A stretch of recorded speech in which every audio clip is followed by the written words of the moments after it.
Hi everyone, how have you been? It's been a while since I updated my video post because I have fallen sick. Yeah, pretty sick. High fever, flu, diarrhea, everything just started piling on me. So it's been a tradition in my family that we don't go see a doctor when we are sick because we have the most precious gift in the house, which is the three-letter word, Mom. Yes, and I'd like to say thanks to my mom for taking really good care of me these past few days. My mom is a certified nutritionist, so she'll be preparing all the different supplements to enable us to use our own body to fight against the virus and that we can recover in the most natural way. So here I am, strong and fit again. So thank you, Mom, for your patience and motherly love to help me in the recovery. Well, the thing is, these few days has been so miserable, all the physical pain and the emotional pain as well. So I've been like really paying attention and observing my entire process. And at one point of time, I was really thinking of doing a meditation to see if meditation is going to help alleviate the pain I am suffering. So I was really thinking of applying some of the teachings I have, like meditation and breathing, to see if it helps during the sick period. But the problem is, I don't even have the energy to lift my finger to do a muscle testing. Not even lifting myself up from the bed to do a sit meditation. So, and that was the point of time I started to think, so how can mindfulness help me when I am sick? And the other thing I was observing in myself is that there's just so much negative emotions that arise when I'm sick. And why is this so?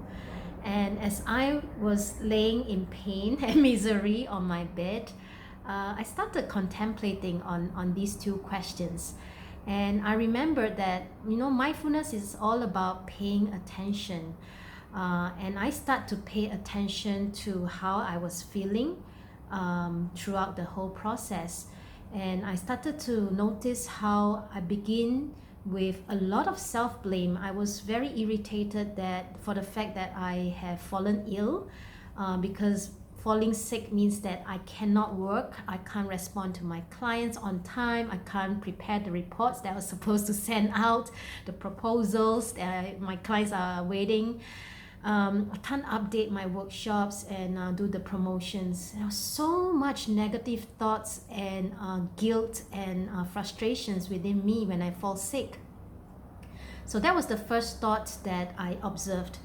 And then it slowly extended into negative emotions on what I was doing and losing confidence and starting getting very antisocial about the people around me. I just want to be alone, and I get very negative when I watch any news on the TV or media, and just one negative emotions just attract another, and the next thing you know is a whole string of negative emotion.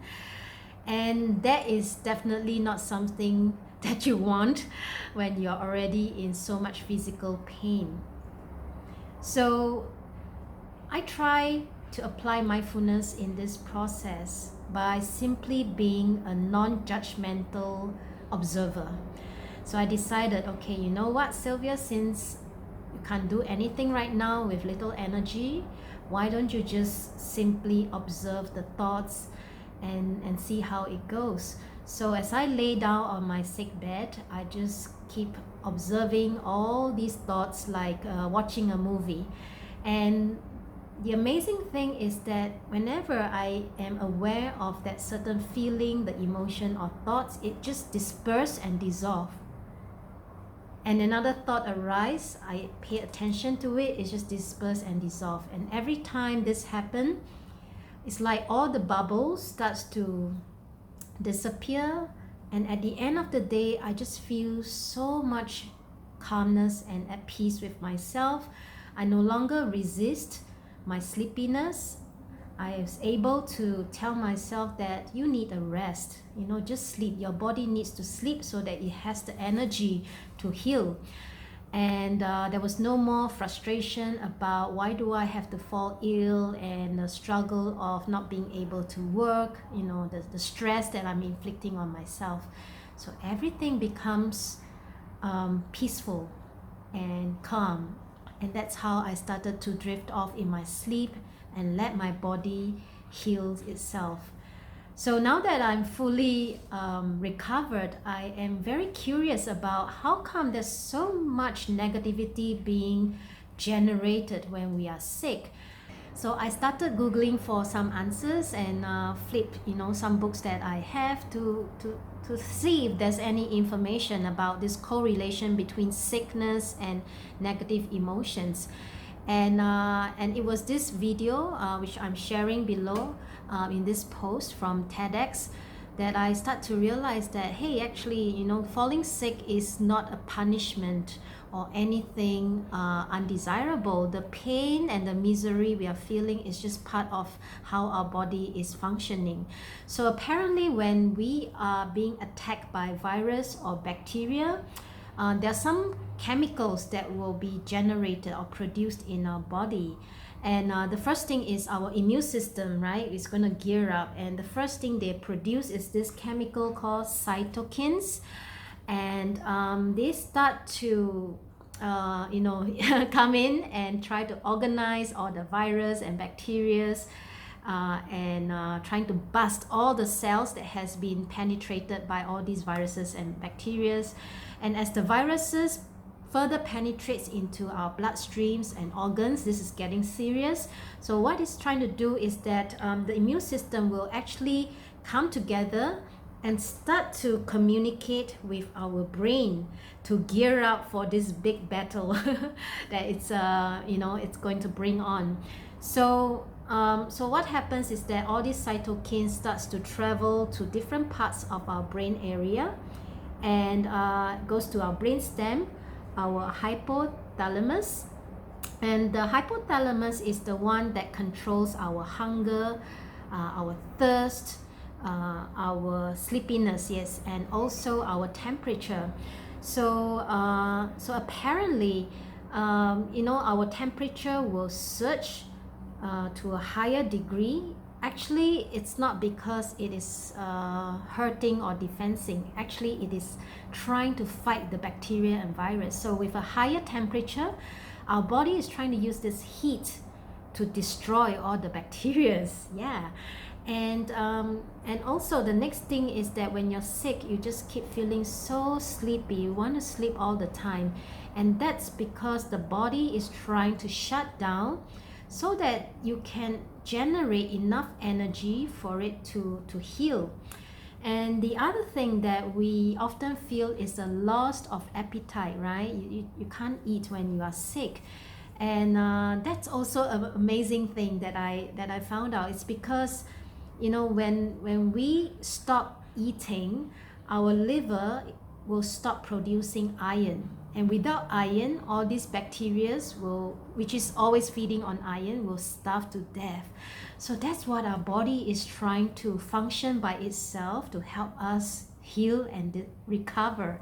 How amazing is our body? And me, as the master of the body, my duty and my role is simply to stay calm and let them do the job, instead of being frustrated, feeling despair, feeling negative. Now, then the next thing I was trying to find out is that why, when we are sick, it triggers so much negativity in us. And again, it's because some of the chemicals that has been produced. So when the cytokines is being produced, it also go all the way into the brain regions that so for example, the limbic system, which is where all our feelings are, it actually triggers a lot of negative emotions. And also it travels to the cerebral cortex area, which is for reasoning, for planning and decisioning, and sort of weakens it. So it is all just a natural process of how the chemicals in our body are reacting and performing in our body. that creates certain feelings and physical sensations in us. So it was interesting to find out all these facts so that next time when we are sick again, touch wood, but next time when we are sick again, it's no longer a big deal. A lot of us are so afraid of falling sick that we become very paranoid, and we are just so angry about being sick, and we refuse to sleep, we refuse to rest, we just want to keep fighting the sickness. Or the next thing we do is we just want to quickly go to the doctor, take a painkiller and suppress it so that we can go back to work and our normal life. But that's not the healthy and natural way of recovering, because anything that is suppressing will erupt, sooner or later. So all in all, throughout these days of feeling sick and miserable and observing so much negative emotions really helped me to further understand what mindfulness is and how it can really help in our daily living. Well, it didn't sort of like cure you or treat you like a magical pill. But the big difference it made is that my whole journey and experience of my sickness turned into a blissful and one that is full of gratitude. As I observe all these negative emotions, I start to think about positive things to balance out, and the positive things that come to my mind is just big gratitude. I was so grateful that my mom is here to take care of me, and she's so loving, so knowledgeable about all the nutrients, so patient with me. I was grateful about that. I was grateful to my body. I mean, yeah, I did fall sick. Well, it is a body after all. But the fact is that it was trying its best to heal. And thirdly, I was thinking, hey, just try to sleep and rest. And this is something I haven't done for a long time. So I've slept so much that is unbelievable. But there are just so many things to be thankful about. And that actually make the whole experience so much more pleasurable. And after I recover in health, I start to be even more appreciative of wellness and well-being, because only when you are healthy and you're able to do all the things you love again. Please do take good care of yourself. Be mindful of what you eat. Be mindful that you're sleeping and resting well. And be mindful about your emotions. If you feel anything like annoyed, angry, stressed, just pay attention to them. And once you pay attention to them, this negative emotion will disperse and dissolve away. Okay? And that said, we are almost 2 weeks or 3 weeks left to the end of 2019. So Create the Life You Love workshop is still welcoming signups. If you have missed this, do check out the link below. We still have classes on the next weekend, the 21st and 22nd, Saturday, Sunday. Is a one-day workshop, and I'm gonna share with you more about mindfulness, and more importantly, how mindfulness is correlated to law of attraction, how to manifest your wishes for 2020. And I'm going to show you some little techniques of how you can reprogram your negative mindset into a positive one to help you amplify your dreams and positive thinking to an even larger inspiration for the universe to help you out. So I'll see you again in the next video post. Take care.